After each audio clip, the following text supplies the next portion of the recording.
Welcome students, welcome again Rajiv sir की online class में। Next concept जो हम करेंगे that is the electrical properties of solids. अब सॉलिड्स हमें पता है कि जनरली इलेक्ट्रिकल कंडक्टिविटी के बेस पे हम इनको तीन पार्ट्स में डिवाइड करते हैं: conductors, insulators and semiconductors. Conductors हमें पता है कि उसमें से इलेक्ट्रिसिटी बहुत ईजिली पास होती है, करंट ईजिली पास हो सकता है। इंसुलेटर जो हैं वो टोटली करंट नहीं निकलने देते, उनकी रेजिस्टेंस बहुत हाई रहती है। सेमीकंडक्टर इन दोनों की रेंज के बीच में होता है। तो हम इन एक्चुअल जो डेफिनेशन है बुकिश वो हम करेंगे। The solid with conductivities ranging between 10⁻14 to 10⁻7 ohm inverse metre inverse, उसको हम कह देंगे कंडक्टर्स। मेटल्स जो है उनकी कंडक्टिविटी बहुत हाई होती है, इसलिए हम इनको गुड कंडक्टर्स कह देते हैं। तो इंसुलेटर्स जो है these are solids with low conductivities, जिनकी कंडक्टिविटी रेंज कितनी होती है 10⁻10 से लेकर 10⁻20 ओम इनवर्स मीटर इनवर्स। तो इंसुलेटर में हमारे पास ड्राई वुड आ जाएगी, प्लास्टिक आ जाएगा, रबर आ जाएगी, ये सारे के सारे इंसुलेटर्स आ गए हमारे पास। Next to that we have semiconductors. Semiconductors जो है इनकी रेंज जो है कंडक्टिविटी की that lies between conductors and insulator. These are the solids with conductivities in the intermediate range from the 10⁻6 to 10⁻4 ohm inverse metre inverse. अब ये semiconductors क्या हैं, कैसे बनाते हैं हम इसको, ये हम आगे डिस्कस करेंगे। अब उसके बाद जितने भी आपके पास आईसीज है ना वो सेमीकंडक्टर डिवाइसेस है, याद रखिएगा, ठीक है।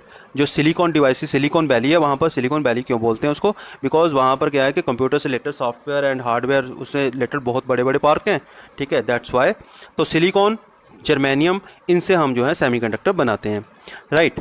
अब इसके बाद हमारे पास है conduction of the elasticity of metals. इसमें हमारे पास आती है बैंड थ्योरी जो है हम करेंगे, ठीक है। इससे पहले हमने कंडक्टिविटी के बेस पे किया कि कितनी रहती है, तो उसके बेस पे हमने डिवाइड किया। तो कंडक्टर्स जो हैं इसमें आप याद रखिए कि सबसे पहले हमें बैंड क्या चीज़ है ये मालूम करना पड़ेगा, व्हाट इज़ द बैंड, और बैंड थ्योरी क्या कहती है।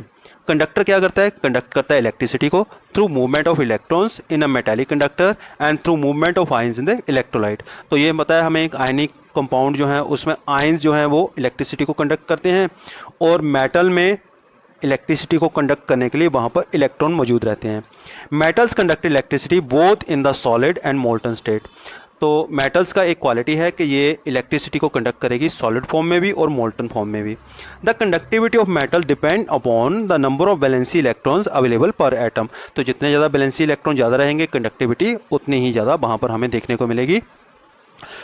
अब हमें आपको थोड़ा सा प्रीवियस कॉन्सेप्ट क्यों जाना पड़ेगा। आपको +1 में याद है कि आपको याद होगा कि हमने किया था कि एटॉमिक ऑर्बिटल मिलके क्या बनाते हैं, मॉलिक्यूलर ऑर्बिटल बनाते हैं, आपको याद होगा। तो हमने मॉलिक्यूलर ऑर्बिटल एनर्जी डायग्राम भी किए थे, वहाँ पर हमने O2 का, F2 का और N2 का, ये अलग अलग एटम, या O2 2 नेगेटिव, ऐसे अलग अलग एटम जो थे उनके मॉलिक्यूल बनाकर उनके एनर्जी लेवल डायग्राम बनाए थे। लेकिन ये तो था हमारे पास कुछ एलिमेंट्स का, लेकिन मान लीजिए मेटल्स आपस में ऐसे मिक्स होती हैं तो उसमें क्या रहेगा। तो मेटल्स जो हैं उसमें भी एटॉमिक ऑर्बिटल हैं, तो एटॉमिक ऑर्बिटल जो हैं वो मिलके बनाएंगे मॉलिक्यूलर ऑर्बिटल, ठीक है। और वो इतने ज़्यादा हमारे पास लगातार मॉलिक्यूलर और एटॉमिक ऑर्बिटल मिलते जाएंगे कि अल्टीमेटली वहाँ पर क्या बन जाएगा, बैंड बनने शुरू हो जाएंगे हमारे पास, ठीक है। बस इतना याद रखिए, वहाँ पर बैंड बन जाएंगे, और वहाँ पर बैंड दो तरह के बैंड बनेंगे, ठीक है। वो बैंड कौन से होंगे, one is the valency band and other is the conduction band. तो हमारे पास the atomic orbitals of metal atoms from the molecular orbital which are so close to energy to each other, hence they form a band. If this band is partially filled or it overlaps with the higher energy unoccupied conduction band, then electrons can flow easily when an electric field is applied and the metal shows conductivity. तो आपको simply याद रखना है कि हमारे पास क्या रहता है कि मेटल्स के अंदर, इंसुलेटर्स के अंदर और सेमीकंडक्टर्स के अंदर बैंड रहते हैं। एक बैंड होता है बैलेंसी बैंड और एक होता है कंडक्शन बैंड। तो मेटल के अंदर क्या होता है कि बैलेंसी बैंड और कंडक्शन बैंड के बीच में एनर्जी डिफरेंस बिल्कुल ज़ीरो होता है, जहाँ आप कह सकते हो दोनों एक दूसरे में मर्ज्ड रहते हैं, ओवरलैप्ड रहते हैं। तो इससे क्या रहेगा, मेटल्स में इलेक्ट्रॉन जो हैं बहुत ईजिली बैलेंसी बैंड से कंडक्शन बैंड में जा सकते हैं, जहाँ पहले ही मौजूद होते हैं। थोड़ी सी आपको इलेक्ट्रिसिटी या इलेक्ट्रिक फील्ड प्रोवाइड करने पर वहाँ पर कंडक्शन देखने को मिल जाएगी। तो ये तो हो गया हमारे पास कंडक्टर्स का बैलेंसी बैंड और कंडक्शन बैंड के accordingly band theory of the conductors हमने क्लियर कर दी। अब उसके बाद आता है conduction of electricity in metals. Metals में कंडक्शन इलेक्ट्रिसिटी की कैसे रहती है। अब देखिए सॉरी, जो हमारे पास इंसुलेटर्स है उसमें कैसे रहती है।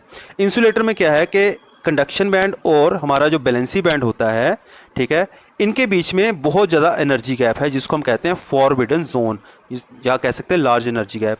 The gap between the filled valency band and the next higher unoccupied band, that is the conduction band, is large. Electrons cannot jump it and such a substance has a very small conductivity and it behaves an insulator. So what happens? Electrons cannot jump from valency band to empty conduction band. Whenever they are unable to jump, whenever they are unable to cross this forbidden zone, then substance becomes insulator. So हम in other words we can say there is a large energy difference between conduction band and filled valency band in case of insulators. Next to that we have semiconductors. In semiconductors the energy difference, या energy gap जो है valency band और conduction band के बीच में जो है बहुत कम होता है। In case of semiconductor the energy gap between the valency band and conduction band is small, so some electrons may jump to conduction band and show some conductivity. तो बिल्कुल लिटिल बिट, अगर मान लो कहीं इलेक्ट्रॉन को energy मिल गई तो वो थोड़ा सा जंप करके उधर चलेगी, लेकिन कितने इलेक्ट्रॉन के पास ये एनर्जी अवेलेबल रहेगी, ये क्वेश्चन है। तो कम इलेक्ट्रॉन के पास एनर्जी रहेगी तो वहाँ पर कंडक्शन भी बहुत कम रहेगी। Electrical conductivity of the semiconductor increases with rise in temperature. तो जैसे हम टेम्परेचर बढ़ाते हैं तो more and more electron will start jumping from the valency band to conduction band. So वहाँ पर क्या है, कंडक्टिविटी बढ़ जाएगी। Substance like silicon and germanium show this type of behaviour and are called the intrinsic semiconductor. तो इसलिए हम इनको इंट्रिंसिक सेमीकंडक्टर कहते हैं क्योंकि सिलिकॉन और जर्मेनियम में ये क्वालिटी हमें देखने को मिलती है। The conductivity of intrinsic semiconductor is too low for the practical use. तो अब हमारे पास एक बात, यहाँ से हमारा नेक्स्ट टॉपिक स्टार्ट हो जाएगा कि जो सेमीकंडक्टर है हमने उसको हीट दी, हीट देने पर इलेक्ट्रॉन बैलेंसी बैंड से कंडक्शन बैंड में गए, ठीक है, लेकिन कंडक्टिविटी बहुत कम है तो हम चाहते हैं थोड़ी सी कंडक्टिविटी बढ़ जाए, ठीक है। अप्रोप्रिएट अमाउंट में हम उसको क्या करेंगे, इम्प्योरिटी ऐड कर देंगे, उसमें कुछ ना कुछ मिलावट करेंगे, इम्प्योरिटी ऐड करेंगे, उसमें डोपिंग करेंगे, न्यू टाइप्स ऑफ एटम्स उसमें ऐड करेंगे, ठीक है, new types of ions add करेंगे, सो दैट हमारे पास we can get more number of electrons which can cross this energy gap. अब इसके बाद हमारा नेक्स्ट कॉन्सेप्ट स्टार्ट हो जाता है डोपिंग का, ठीक है। डोपिंग का मीनिंग यहाँ पर अलग तरह से जो आप सोच रहे हो, that is not the actual meaning of doping. Doping is the process of addition of an appropriate amount of suitable impurity in intrinsic semiconductor to increase their conductivity is called as doping. तो हमारे पास क्या थे, semiconductor मौजूद था in the form of silicon. अब हमने क्या किया कि उस सिलिकॉन, प्योर सिलिकॉन और प्योर जर्मेनियम के जो सेमीकंडक्टर था उसकी कंडक्टिविटी बढ़ाने के लिए जानबूझकर उसमें कुछ इम्प्योरिटीज ऐड कर दी। Such deliberate addition of suitable amount or appropriate impurity into a semiconductor or intrinsic semiconductor is called as doping. अब डोपिंग जो है सेमीकंडक्टर में, डोपिंग जो है is done by adding an impurity which is electron rich or electron deficient. अब हम क्या करेंगे, सिलिकॉन या जर्मेनियम में कोई ऐसा एटम ऐड करेंगे जिसमें या तो इलेक्ट्रॉन एक्सेस में रहेंगे या उसमें इलेक्ट्रॉन कम रहेंगे, इसको हम कह देंगे कि वहाँ पर डोपिंग होगी। सच electron rich or electron less impurities, deficient impurities क्या करेंगी, वहाँ पर डिफेक्ट कॉज कर देंगी। अब देखिए हमने जो डोपिंग करनी है, डोपिंग दो तरह से हो सकती है, या तो हम क्या करेंगे एक्सेस ऑफ इलेक्ट्रॉन डालेंगे या हम कम इलेक्ट्रॉन डालेंगे। अब देखिए हम सीधी सी बात मानकर चलते हैं कि सिलिकॉन और जर्मेनियम जो है उसमें सभी में 14 ग्रुप से बिलोंग करते हैं और उनमें सभी में 4-4 बैलेंसी इलेक्ट्रॉन हैं। 4 बैलेंसी इलेक्ट्रॉन होने का मतलब है कि वो 4 कोवलेंट बॉन्ड बनाएंगे। हम इस एटम को ले लेते हैं, आप देखिए ये वाले, ये और ये 4 जगह पर इसने कोवलेंट बॉन्ड बना रखा है। सिमिलरली एंड वाइस वर्सा हमारे पास सभी और एक सिलिकॉन अपने जैसे और 4 सिलिकॉन से कोवलेंट बॉन्ड बना रहा है। तो ये इंट्रिंसिक सेमीकंडक्टर है, प्योर हमारे पास सिलिकॉन का स्ट्रक्चर बन गया। अब हम इसमें इलेक्ट्रॉन रिच इम्प्योरिटीज़ का मतलब है कि हम इसमें ऐसा एलिमेंट ऐड करेंगे जिसमें एक्सेस ऑफ इलेक्ट्रॉन है, राइट। अब ऐसा एलिमेंट कौन सा है, हम ग्रुप 15 के एलिमेंट्स ऐड करेंगे जिसको हम कह देंगे एडिशन ऑफ पेंटावैलेंट इम्प्योरिटीज़। अब ये क्या रहेगा पेंटावैलेंट इम्प्योरिटीज़ वाला, तो अगर हम 15 ग्रुप के एलिमेंट्स को देखते हैं तो इसमें 5 बैलेंसी इलेक्ट्रॉन होते हैं। They occupy some of the lattice site in the silicon or germanium. अब देखिए मान लीजिए यहाँ पर ये ग्राफिक्स को देखिए बड़े ध्यान से, ये देखिए यहाँ पर क्या है, ये एक नॉर्मल सिलिकॉन का आइटम है, इसने यहाँ पर ये और ये 4 जगह पर इसने क्या है, कोवलेंट बॉन्डिंग की हुई है। तो इसका मतलब इसमें से एक इलेक्ट्रॉन इसका अपना है, एक दूसरे सिलिकॉन का, एक इसका अपना, एक दूसरे सिलिकॉन का, एक इसका अपना, एक दूसरे सिलिकॉन का, एक इसका अपना, एक दूसरे सिलिकॉन का। लेकिन यहाँ पर क्या हो रहा है, हमने यहाँ पर एक पेंटावैलेंट इम्प्योरिटी से फास्फोरस और आर्सेनिक ऐड कर दी। अब आर्सेनिक या फास्फोरस के पास कितने इलेक्ट्रॉन है, 5 वैलेंसी इलेक्ट्रॉन, ठीक है। एक ने आर्सेनिक ने यहाँ पर कोवलेंट बॉन्ड बना लिया एक इलेक्ट्रॉन के साथ, एक यहाँ पर, एक तीसरा सिलिकॉन ये मिल गया उसको, चौथा सिलिकॉन ये मिल गया। लेकिन इसमें तो मैंने बोले 5 इलेक्ट्रॉन, तो 5वां इलेक्ट्रॉन क्या करेगा, ये यहाँ पर कहीं पर इंटरस्टिशियल साइट के ऊपर घूम रहा होगा, तो ये क्रिस्टल के अंदर घूमेगा। तो हमने तो सिर्फ एक आर्सेनिक का किया, मान लीजिए मैं एक क्रिस्टल में हज़ारों ही आर्सेनिक के एटम्स ऐड कर देता हूँ, तो फिर क्या होगा, मान लो वहाँ पर बहुत सारी पेंटावैलेंट इम्प्योरिटीज से फास्फोरस या आर्सेनिक ऐड कर देता हूँ, तो फिर क्या होगा, वहाँ पर बहुत सारे फ्री इलेक्ट्रॉन्स, आवारा इलेक्ट्रॉन वहाँ पर देखने को मिलेंगे। बिकॉज ये इलेक्ट्रॉन क्या हैं, ये आवारा हैं, दीज आर नॉट ऑक्यूपाइड, ठीक है।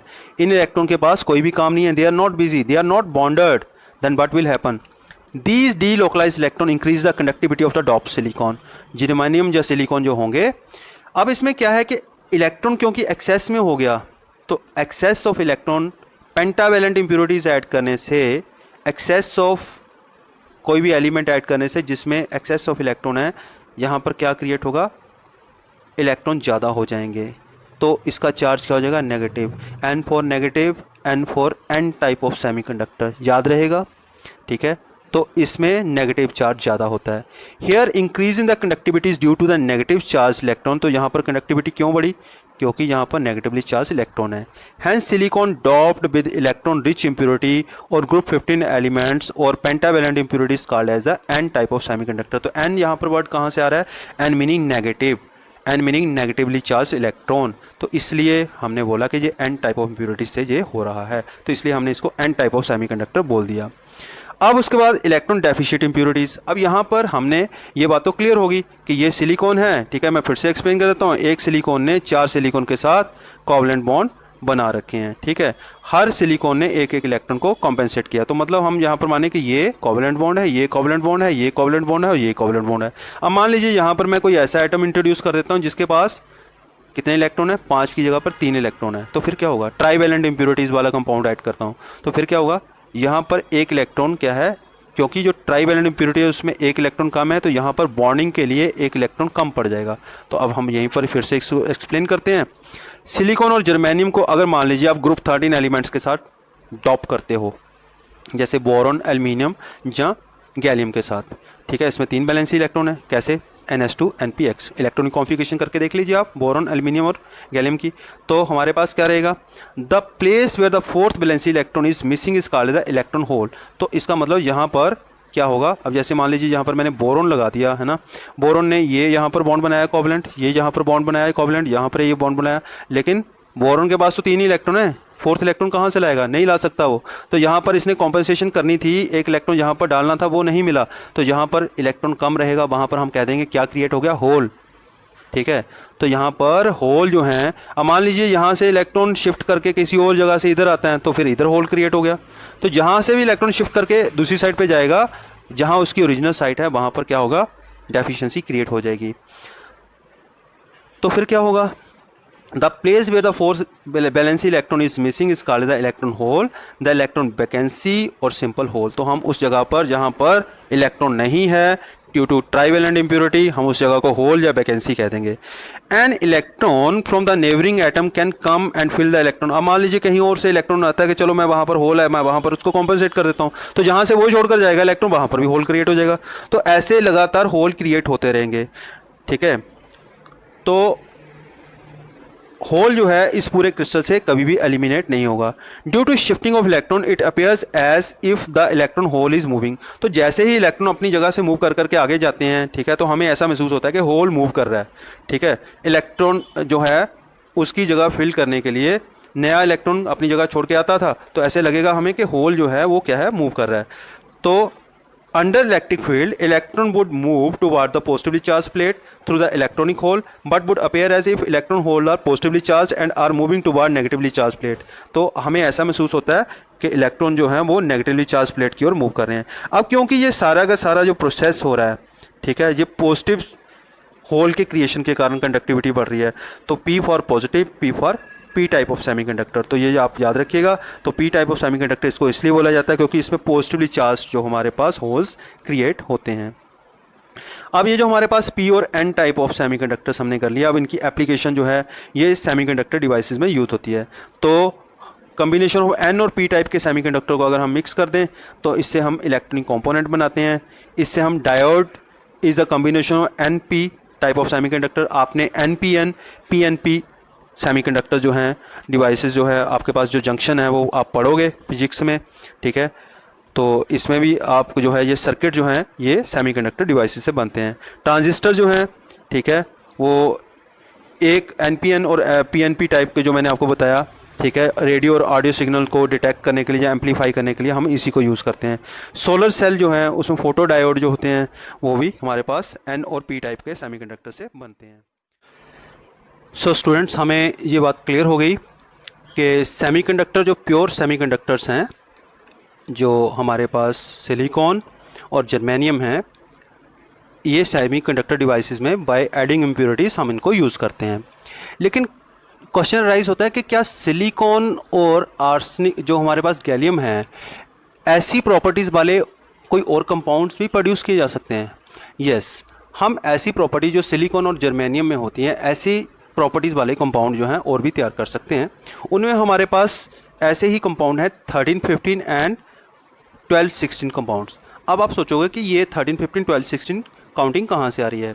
तो 13, 15 जो है actually this is a number of group number 13 and group number 15।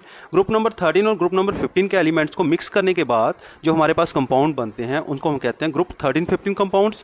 और ग्रुप नंबर 12 और ग्रुप नंबर 16 जो है पीरियोडिक टेबल के, उनको मिक्स करने के बाद जो हमारे पास कंपाउंड्स आते हैं उनको हम कहते हैं 12, 16 compounds. A large number variety of solid state material having properties of semiconductors have been prepared by combination of the group 13 and 15 and group 12 and 16.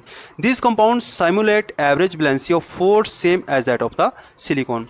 तो हम ग्रुप 13, 15 और ग्रुप 12, 16 को मिक्स करने के बाद, कंबाइन करने के बाद ऐसे एलिमेंट्स जनरेट करते हैं, ऐसे कंपाउंड जनरेट करते हैं जिनकी एवरेज बैलेंसी जो है वो 4 होती है। एवरेज बैलेंसी जो 4 बनती है that is similar to that of the germanium and silicon. जैसे हमारे पास ये एक कंपाउंड है INSB, ठीक है, तो ये इंडियम और एंटीमनी दोनों को मिक्स करके बना है, ठीक है। तो ये बन गया हमारे पास इंडियम एंटीमोनाइड, राइट। और ये बना हमारे पास ALP that is the aluminium phosphide. और उसके बाद बना हमारे पास GaAs, इसको हम बोलेंगे गैलियम आर्सेनाइड, ठीक है। ये 3 जो हमारे पास कंपाउंड हैं ये एग्जांपल हैं किसकी? ग्रुप 13, 15 कंपाउंड की, क्योंकि ये 13 और 15 के जो कंपाउंड हैं, जो एलिमेंट्स हैं, उनको कंबाइन करने के बाद बने हैं। उसके बाद हमारे पास आता है zinc sulphide, cadmium sulphide, cadmium selenide और मर्क्यूरी टेलुराइड, ठीक है। ये 4 कंपाउंड जो हैं ये एग्जांपल हैं ग्रुप 12, 16 के, मीनिंग ग्रुप 12 और ग्रुप 16 के एलिमेंट्स को कंबाइन करने के बाद हमने इनको बनाया है। तो इन कंपाउंड्स के अंदर जो हमारे पास बॉन्ड्स हैं वो परफेक्टली कोवलेंट नहीं होते, ना ही इतने आयनिक होते हैं, लेकिन फिर भी इनका करैक्टर जो है बॉन्ड का वो डिपेंड करेगा कि इनमें दोनों एलिमेंट्स के बीच में इलेक्ट्रोनेगेटिविटी डिफरेंस कितना है। तो जैसे हमने ग्रुप 13, 15 और 12, 16 कंपाउंड बनाए, वैसे ही हमारे पास बहुत सारे और भी न्यू कंपाउंड जो हैं बना सकते हैं जिनकी प्रॉपर्टीज़ इंटरमीडिएट हो सकती हैं। जैसे हमारे पास ट्रांजिशन मेटल ऑक्साइड्स हैं जो कि डिफरेंस इलेक्ट्रिकल प्रॉपर्टीज़ शो करते हैं, जैसे titanium oxide, chromium oxide, radium oxide हैं, ये मेटल की तरह बिहेव करेंगे।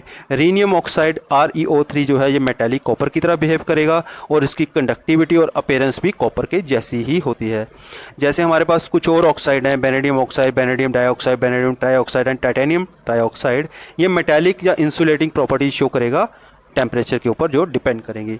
तो इसका मीनिंग है कि हम इंटरमीडिएट क्वालिटीज़ वाली जो डिफरेंट कंपाउंड्स हैं वो डिफरेंट एलिमेंट्स के कम्बिनेशन से जो कि डिफरेंट ग्रुप से बिलोंग करते हैं हम बना सकते हैं विद द इक्विवेलेंट प्रॉपर्टीज़। तो these are the some of the application of the different types of compounds. तो अब इसके बाद हम आगे चलते हैं।